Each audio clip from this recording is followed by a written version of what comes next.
Napatay ang isang lalaking senior citizen matapos ma-hit and run ng dalawang van sa Ortigas Avenue sa Cainta, Rizal. Ayon sa kanyang pamilya, kukuha sana ng kanyang mga panindang dyaryo ang biktima ng maganap ang aksidente. May unang balita si EJ Gomez. Nag-aabang para makatawid ang lalaking ito sa Ortigas Avenue Extension sa Cainta, Rizal madaling araw nitong Huwebes. Pagdating sa center island ng highway, hinintay pa niyang dumaan ang isang SUV bago maglakad.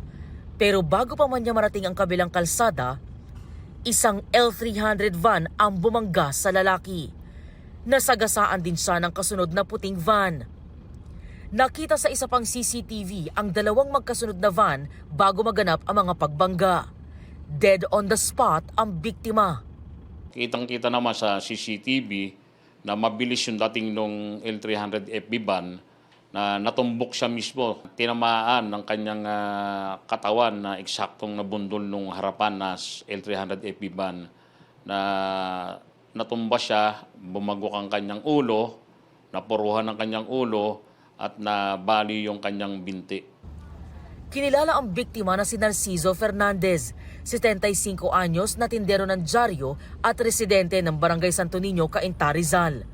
Kwento ng mga kaanak ng biktima, kukuha lang sana sa palengke ng mga panindang dyaryo ang biktima nang maganap ang aksidente.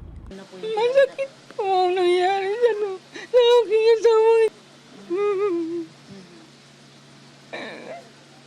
Hindi ko pa matanggap na makita ang asawa ko nung nakando sa ganung kalagayan. Alam naman ng Diyos na minabangga kayo. Sana sumuko na kayo. Tatay ko po breadwinner.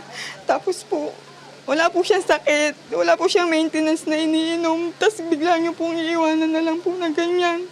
And bait-bait po ng tatay ko. Hindi po kayo naawa. Sana mabigyan ng katarungan sa tatay ko.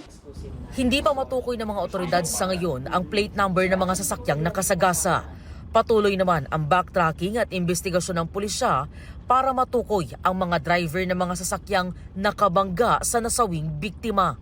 Pagka na-identify na natin yung suspect vehicle at saka yung driver na may dala nung sasakyan na yun, nung time na naka-aksidente siya, siya ay ating sasampahan ng kasong reckless imprudence resulting to homicide.